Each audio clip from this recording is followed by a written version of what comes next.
Olá, bom dia, bem-vindos à nossa meditação. Hoje é dia 10 de abril e eu espero que você tenha passado um final de semana maravilhoso, festejando, celebrando a ressurreição do Senhor após a sua morte na cruz, há tantos séculos atrás. Esta obra eterna que Deus utilizou para nos reconciliar com Ele mesmo. Eu continuo meditando então sobre a importância da salvação baseada em Apocalipse capítulo 7, verso 10. A salvação pertence ao Cordeiro. E hoje eu gostaria de falar com vocês sobre a reconciliação. Utilizando um texto de Paulo, escrito desde uma prisão de Roma, que é a carta enviada à igreja de Colossos, aos Colossenses. Colossenses capítulo 1, versos 22 e 23. Mas agora ele os reconciliou pelo corpo físico de Cristo, mediante a morte, para apresentá-los diante deles santos, diante dele, santos, inculpáveis e livres de qualquer acusação, desde que continuem alicerçados e firmes da fé, sem se afastarem da esperança do evangelho que vocês ouviram e que tem sido proclamada a todos os que estão debaixo do céu. Este é o evangelho do qual eu, Paulo, me tornei ministro. Vamos então falar dessa reconciliação que aqui em Colossenses é demonstrada como uma reconciliação cósmica, não só uma reconciliação com os seres da Terra, mas com todo o universo. E essa reconciliação passa pelo nosso Senhor Jesus Cristo. Vamos voltar um pouco no capítulo 1 de Colossenses para vermos como Deus fez isso. No capítulo 1, verso 12, está escrito: Damos graças ao Pai que nos tornou dignos de participar da herança dos santos no reino da luz. Deus nos tornou dignos. Não éramos dignos, mas na sua graça Deus nos tornou dignos. E ele acabou de dizer que nós nos tornamos santos, inculpáveis, irrepreensíveis. Ou seja, Deus pegou sobre ele a nossa culpa. Colocou em Cristo a nossa culpa, o que a gente viu na Sexta-feira Santa, agora na Páscoa, durante esse final de semana que acabamos de viver. Hoje aqui, segunda-feira de Páscoa, é feriado na França. Não é a sexta que é feriado na maior parte da França. É a segunda. Então a gente dá graças a Deus pela obra que ele fez. Ele continua no capítulo 1, verso 13, ele diz: pois ele nos resgatou do domínio das trevas e nos transportou para o reino do seu Filho amado. Ele nos resgatou e ele nos transportou. Então, a ideia aqui, me parece, é a ideia que muitos povos antigos faziam quando eles transportavam populações. Os romanos transportavam populações. Os assírios fizeram a mesma coisa e foi desta forma que nasceram os samaritanos na terra de Israel. Quando as tribos foram misturadas com outros povos do Oriente Médio e foi assim que surgiu os samaritanos. Por exemplo, aqui na região onde eu moro, os romanos poderiam levar para outros lugares os bascos que estavam querendo defendendo o seu país, a sua nação, contra a invasão romana ou contra qualquer invasão, como dos visigóis e outras invasões que esta região da Europa sofreu. Ao transportar uma população, na verdade, nas Américas também fizemos isso com os índios, não é? Colocando os índios em reservas, tirando os índios de suas terras, nos Estados Unidos, imagino que no Brasil também, em toda a América. Aqui esse transporte é um transporte positivo, os outros não eram positivos, né? A gente precisa denunciar essas injustiças históricas. Aqui ele nos transporta do domínio das trevas ao reino do Filho do seu amor. Ele nos resgata, ele nos salva. A reconciliação começa quando Deus vem nos tirar das trevas. Ele nos tira das trevas e nos coloca no reino do Filho do seu amor. Ele continua dizendo no verso 14 que nele nós temos a redenção. E por termos a redenção, temos o perdão dos pecados. A redenção é uma liberação para que esta liberação ocorra, um preço precisa ser pago. Acho tão mais fácil falar isso em francês. A rédemption, c'est une libération moyennant un prix. Então, mais fácil, né? Não consigo mais falar isso em português. Então, tem que explicar. Então, percebem aqui que a redenção ligada, a ideia vem do comércio de escravos. Quando uma família, quando um homem não tinha como pagar a sua dívida, ele era vendido como escravo. Para libertar aquele homem era preciso pagar a sua dívida. Deus pagou a nossa dívida na cruz e ele então nos resgatou, ele nos redimiu. Olha a palavra, redenção, ele nos redimiu. Verbo redimir.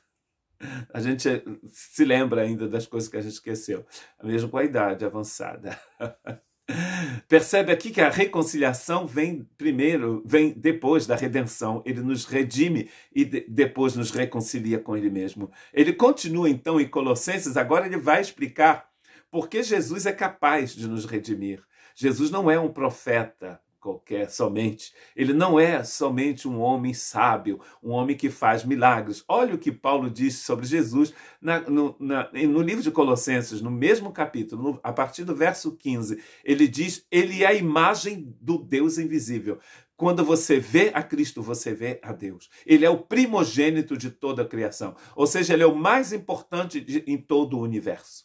Pois nele foram criadas todas as coisas, as que estão nos céus e as que estão na terra, as coisas que você vê e as coisas que você não vê, os tronos, as soberanias, os poderes e as autoridades. Estas 4 coisas aqui no final, geralmente são utilizadas de forma para falar de coisas negativas, de coisas ruins. Nós vamos encontrar também os 4 no livro de Efésios e também no Salmo 91, 4. Talvez porque nós temos 4 estações, 4 ventos, 4 cantos da terra, norte, sul, leste, oeste, 4 aqui. Muita gente tem medo desses espíritos maus e no livro de Colossenses a igreja estava sendo ensinada uma coisa ruim sobre essas autoridades, esses poderes, que como se eles tivessem assim, algum poder sobre a vida do crente. Ora, ele está dizendo aqui que essas coisas são criadas. O Filho de Deus não foi criado, ele é eterno. Mas essas coisas, elas foram criadas. Quem é que ocupa o primeiro lugar aqui? É Cristo que ocupa o primeiro lugar. É por isso que ele é também o Cristo Redentor e o Cristo que reconcilia o homem com Deus. Muito lindo tudo isso. Todas essas coisas foram criadas por ele e para ele. Por e para. Tudo foi criado por e tudo foi criado para Cristo. Cristo cria todas as coisas são criadas para ele. Ele é o herdeiro de todas as coisas pertencem a Cristo, inclusive você e sua vida. Mesmo se você não crê em Cristo, tudo pertence a Cristo. Isso não quer dizer que uma pessoa que pertence a Cristo vai viver com Cristo, mas isso quer dizer que é o Cristo que tem toda a autoridade sobre todas as coisas. É por isso que ele pode julgar todas as coisas e julgar todas as pessoas.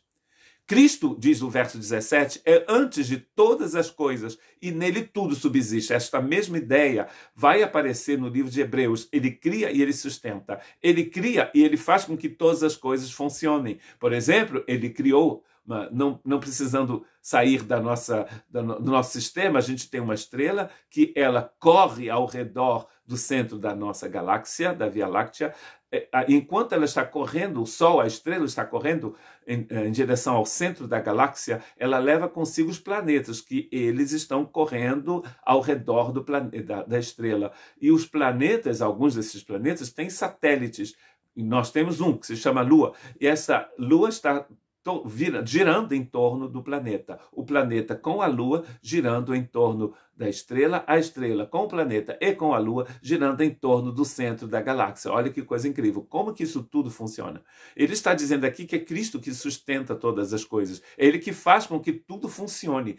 Ele pode dizer uma só palavra dele e a Lua sai correndo em direção a Marte e o planeta se perde no infinito, no vazio do espaço. Ele sustenta todas as coisas, inclusive a sua vida. Ele quer sustentar a sua vida de A a Z, de alfa a ômega, do início ao fim. Ele continua dizendo, ele é a cabeça do corpo, que é a igreja. Ele é o princípio e o primogênito dentre os mortos. Ele é o primeiro a vencer a morte para sempre, para que em tudo tenha supremacia, pois foi do agrado de Deus que nele habitasse toda a plenitude. Percebe que esse Cristo, que é tudo, Criador e Redentor, é o Cristo que nos reconcilia.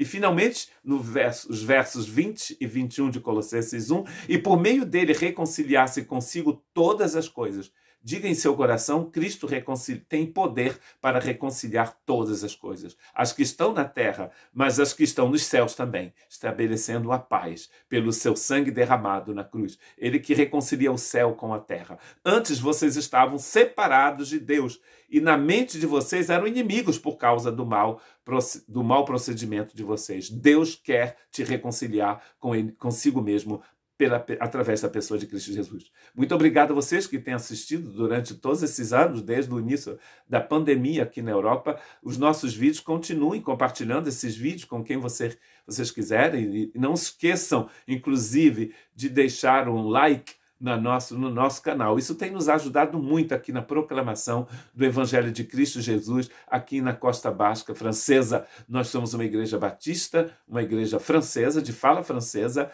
mas essas meditações em português abençoam pessoas em outros lugares do mundo que falam a língua portuguesa. Que Deus te abençoe.